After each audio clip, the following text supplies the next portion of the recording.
semuanya. Pada kesempatan ini saya coba untuk mempresentasikan penelitian saya yang berjudul Perancangan Arsitektur Sistem Informasi Manajemen Absensi Sekolah menggunakan metode TOGAF ADM pada Kabupaten Aceh Tenggara. Nah, jadi fokus dari penelitian ini itu titik beratnya berada pada metode TOGAF ADM.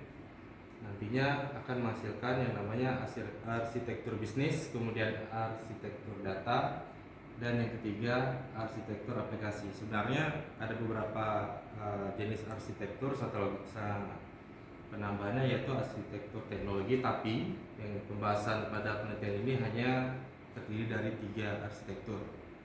Oke, selanjutnya, nah, konsep terbesar daripada TOGAF ADM ini sendiri adalah yaitu menghasilkan 3 buah arsitektur, sehingga nantinya dari TOGAF ini akan menghasilkan secara detail bagaimana membangun dan memanage serta mengimplementasikan arsitektur enterprise dari sistem informasi yang sering disebut dengan arsitektur development method atau ADM. Next. Nah, di sini sedikit sejarah tentang TOGAF ADM ini. TOGAF itu dikembangkan oleh sebuah grup, yaitu Arsitektur Framework pada tahun 1995. Awalnya metode TOGAF ini sering digunakan untuk di bidang pertahanan, yaitu khususnya Amerika Serikat. Namun perkembangan TOGAF ini cukup baik sehingga juga dapat digunakan pada berbagai bidang seperti perbankan, industri manufaktur, dan juga pendidikan. Sehingga TOGAF ini digunakan untuk mengembangkan enterprise arsitektur. Jadi kalau kita lihat di sebelah kiri itu ada beberapa arsitektur yang dapat kita bangun dari TOGAF ini. Pada lingkaran tengah itu terdapat requirement management, yaitu requirement itu sebuah kebutuhan dari sistem ataupun aplikasi yang kita bangun. Jadi ada beberapa yang bisa kita buat arsitekturnya, berhubung ini berkaitan dengan sistem informasi ataupun aplikasi yang kita bangun. Jadi saya memilih 3 buah arsitektur, yaitu dari bisnisnya, kemudian dari aplikasinya, serta dari arsitektur data.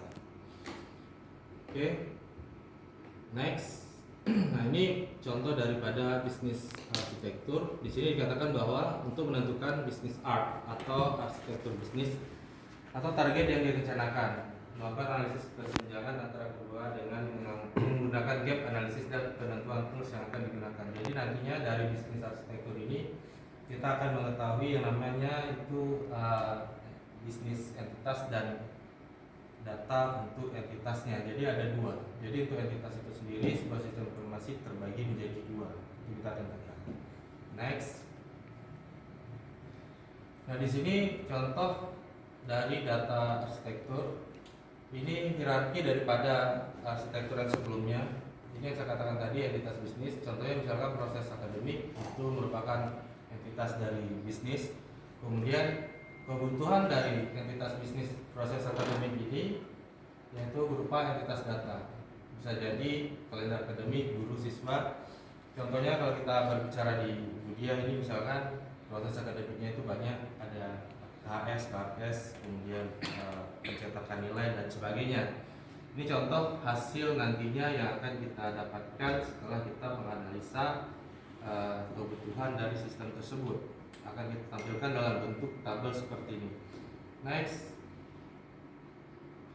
Nah, kemudian ada yang namanya application arsitektur. Nah, di sini tujuannya dibangun untuk mengidentifikasi dan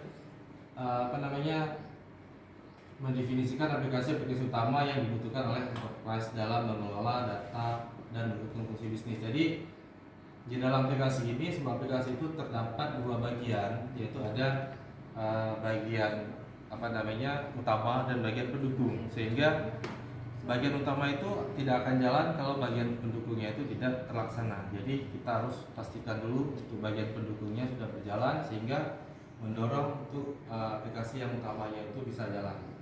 Next.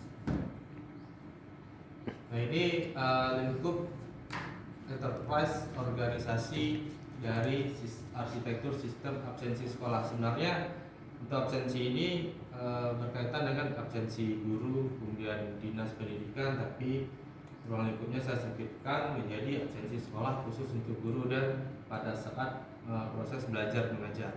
Nah di sini saya menggunakan value chain di sini, yaitu seperti keterangan application arsitektur.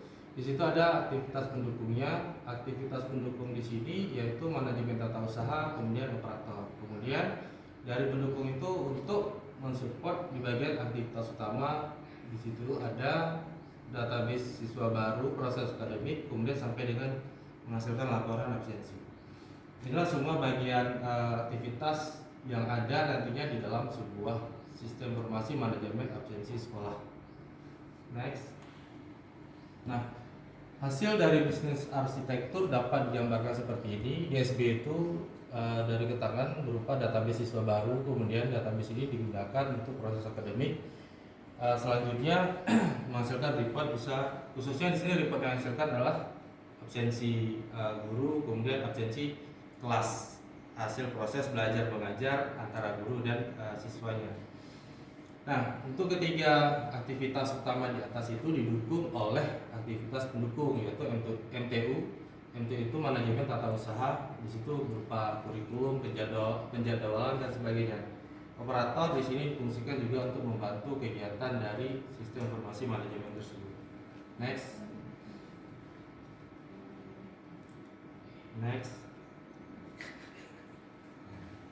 Nah, di sini terdapat data arsitektur. Jadi setelah kita mendapatkan entitas bisnis, kemudian ada entitas data. Ini sudah mulai kita jabarkan dari proses akademik. Untuk sekolah itu dibutuhkan sumber data dan yang pertama database siswa baru. Nah, database siswa baru di sini saya tidak merancang untuk membuat aplikasinya, tetapi mengambil database yang sudah ada.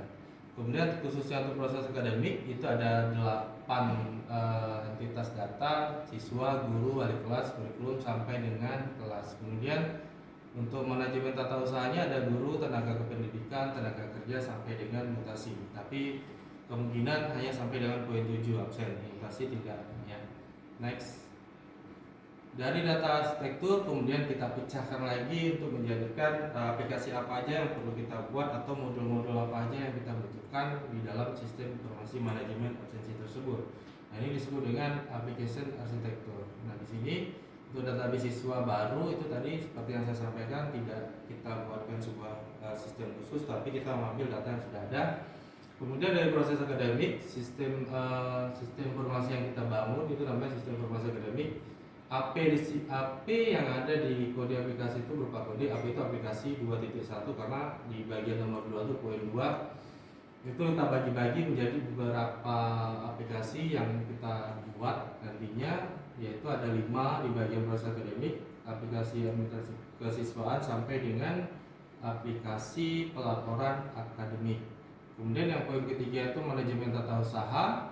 Untuk sistem informasinya berupa administrasi tata usaha. Sebenarnya untuk tata usaha sendiri ini banyak sampai dengan lebih dari 10 poin, tapi disesuaikan dengan ruang lingkup yang peneliti bahas, jadi saya ambil menjadi 3, yaitu ada aplikasi kepegawaian, kemudian aplikasi absensi pegawai, aplikasi absensi kelas. Nah, jadi ketiga keseluruhan ini mempunyai keterhubungan. Katakanlah misalkan aplikasi absensi itu berhubungan dengan guru ya khususnya, kemudian untuk aplikasi absensi kelas guru dan siswa, kemudian ada penjadwalan. Di penjadwalan itu dibagi lagi nantinya ada kelas, ada mata kuliah, kemudian ada wali kelas dan sebagainya. Oke, terima kasih. Mungkin ringkasnya seperti ini hasil dari penelitiannya. Mungkin ada pertanyaan dari Indonesia. Ada. Udah, Pak Amos tutup aja.